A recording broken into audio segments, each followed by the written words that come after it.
반갑습니다. 송주준입니다. 어제 이제 패스트트랙을 통해 가지고 결국에는 공수처 설치 문제와 검경 수사권, 그다음에 선거제 제도까지 개혁하는 게 통과가 됐습니다.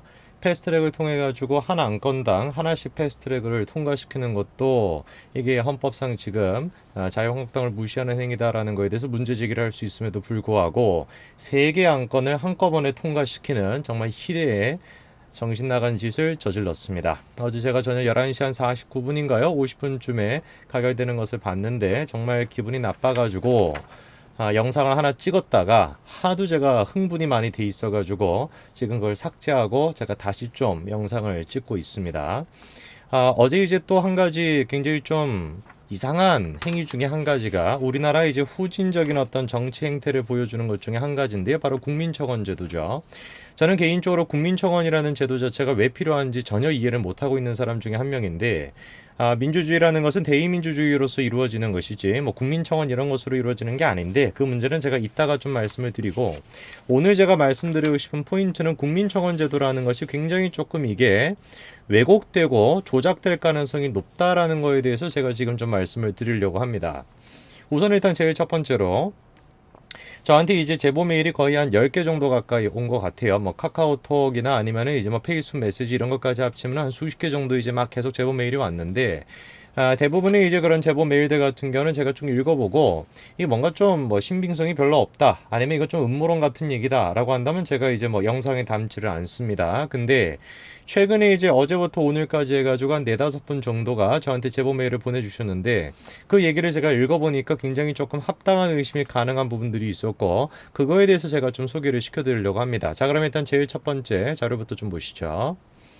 자, 첫 번째 제가 보여드린 사진이 뭐냐면은, 이번에 이제 그 한국당 정당 해상 청원을 한 이제 그 얘기입니다. 그래서 제가 방금 지금 촬영하는 시간이 5시 한 29분쯤 돼 있는데, 25분쯤에 제가 스크린샷을 찍은 거니까요. 125만 6,552명 이 정도가 해상 청원을 하는 것을 지금 이제 동의를 해놓은 상태입니다. 저는 이제 어제 저 청원을 보면서 야, 이거 진짜 정신 나간 사람들 많구나. 청원의 내용을 보게 되면 뭐 나경원 원내대표 같은 경우는 무슨 뭐 토착외고 뭐 어쩌고저쩌고 또 말도 안 되는 소리 있고, 그다음에 두 번째 같은 경우는 통합진보당이랑 그다음에 자유한국당을 동일선상에 두고 헌법 유린뿐만 아니라 대한민국을 국가 전복을 시도했었던 그 통합진보당과 자유한국당을 지금 동일선상에 놓는다라는 것도 어처구니가 없는데, 거기에 동의하는 사람이 40만 가까이 된다라는 것도 저는 좀 한심스럽게 생각을 했었고, 더 한심스럽게 생각했던 거는 그거를 지금 무슨 막 대단한 일인 마냥 모두 언론사가 지금 나서가지고 기사를 쏟아내고 있다는 것 자체가 정말로 좀 저질스러운 한국의 정치 모습을 보여주는 게 아닌가 싶었습니다. 근데 의심스러운 부분은 이거예요. 청원인을 한번 보시면은 청원인이 이렇게 돼 있습니다. 카카오 슬래시 땡땡땡. 글쎄, 제가 인간관계가 부족해가지고 그럴 수도 있는데, 한 가지 명확한 것은 제가 아는 사람 중에 아이디를 카카오 슬래시 땡땡땡이라는 아이디를 쓰는 사람이 없어요. 제가 아는 사람이 한 대략 한 대륙이 아니라 대략 한 1000명이 된다라고 한다면 1000명 가운데서 야, 있잖아, 나는 페이스북의 아이디를 지금 만드니까 페이스북 슬래시 001 이런 식으로 만드는 사람 없죠. 야, 나는 있잖아, 지금 카카오톡에 지금 가입을 하니까 카카오톡 슬래시 001 이렇게 하는 사람이 없겠죠. 네이버에 가입하니까 네이버 슬래시 001 이렇게 하는 사람이 있습니까? 저는 그래서 저 청원인 아이디를 딱 보는 순간 야, 이거 이상하다, 이상하지 않습니까? 제가 딱 생각을 했었을 때 같은 경우는 뭔가 카카오 슬래시 한 다음에 별표가 지금 3개 쳐져 있는데, 마치 제가 생각해 봤을 때 001, 002, 003, 004, 005, 006, 007 이런 식으로 조직적으로 뭔가 아이디가 쭉 만들어져 있는 느낌이 들잖아요. 그래서 제 지금 어떤 그 영상을 봤었을 때도 이제 정신 나간 사람들 같은 경우는 중복 아이디 여러 가지 갖고 있는 사람들을 보면은 뭐 재준성 01, 재준성 02, 재준성 03 뭐 이런 식으로 쓰는 거 아닙니까? 그래서 카카오톡 슬래시 땡땡땡 세 글자인데, 세 글자에 아마 숫자가 들어갈 가능성이 높죠. 근데 001, 002 이런 식으로 좀 집단적으로 한 것이 아닌가라는 의심 정도는 했었습니다.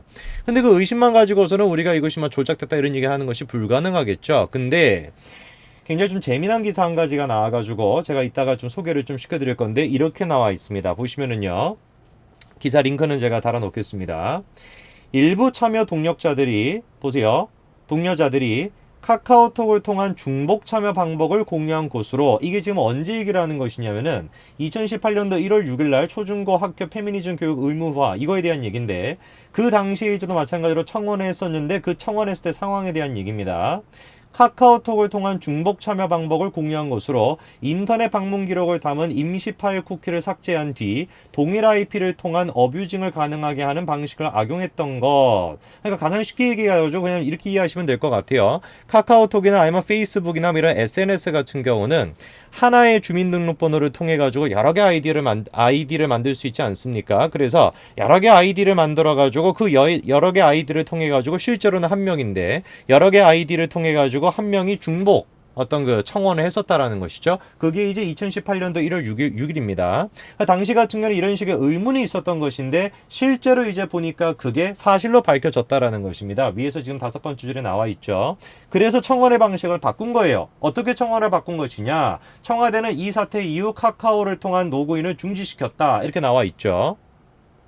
그러니까 지금 여기로 봤을 때 같은 경우는 카카오톡을 통해 가지고 같은 경우는 SNS 아이디 통해서 중복 투표가 가능해? 오케이. 그럼 청와대 같은 경우는 다음에는 이제 카카오톡을 막았어요. 이해가 되죠. 그런데 문제가 이겁니다. 보세요.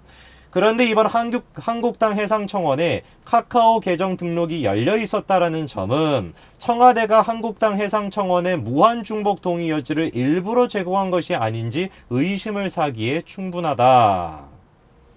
무슨 말인지 이해되십니까? 그래서 분명히 2018년도 1월 6일 날 했었던 그 청원에 중복 투표에 이제 문제가 있었기 때문에 오케이 다음 거부터는 이제 카카오나 SNS를 통해 가지고 할 수 있는 거를 로그인할 수 있는 걸 막아놓자 해서 막아놨는데 유달리 이번 거 한국당 해상청원에서는 카카오톡을 통한 로그인이 가능하도록 되어 있었다라는 것이죠. 그래서 제가 들어가서 확인을 해봤습니다. 확인해봤더니 이렇게 돼 있어요. SNS 간편 로그인이다라고 해가지고 아이디를 안 맞는다라고 할지라도 네이버, 카카오, 페이스북, 트위터 완전히 그냥 잔치죠. SNS 잔치입니다. 지금 주크버거 들으면 신날 것 같은데 뭐 여러 가지 그 지금 페이스북부터 시작해가지고 카카오톡까지 그냥 다 지금 가능하도록 되어 있는 것이죠. 아마 페이스북 하시는 분들은 아시겠지만 아이디 중복으로 여러 개 만들 수 있는 거 아시죠? 그렇죠? 지금 카카오톡도 마찬가지인 것이고 트위터는 제가 모르겠습니다만 저 두 가지가 지금 왜 지금 자유한국당 해상청원에서만 유달리 열려있냐? 우리가 충분히 의심해 볼 수가 있겠죠. 중복 투표를 할 수 있다라는 것을 문제 인식을 했었고 청와대가 그래서 1월 8일 날 그때부터 해가지고 막아놨었는데 왜 다시 열었냐 이거죠. 근데 더 이상한 것은 뭐냐면은 기사에 이런 재미난 얘기가 있더라고요. 보세요. 더구나 청와대 뉴미디어 비서관으로 입성한 주인공이 다음 카카오 부사장이며 지난 대선 때 문재인 회복 캠프에 깊숙이 개입했던 이라는 점에서 포털 장악 의도가 아니냐는 의혹이 끊임없이 제기되기도 했다. 무슨 말입니까? 이번에 청와대 뉴미디어 비서관으로 들어온 사람이 누구래요? 다음 카카오 부사장이래요. 저는 저 기사를 읽으면서 야 이거는 음모론이라고 얘기할 수가 있을까? 지금까지 일단 제가 말씀드린 건 전부 다 팩트입니다. 사실관계만 말씀을 드린 것인데 얘기를 들으면서 야 이거 좀 이상한데 라고 생각이 드시겠죠. 그렇죠?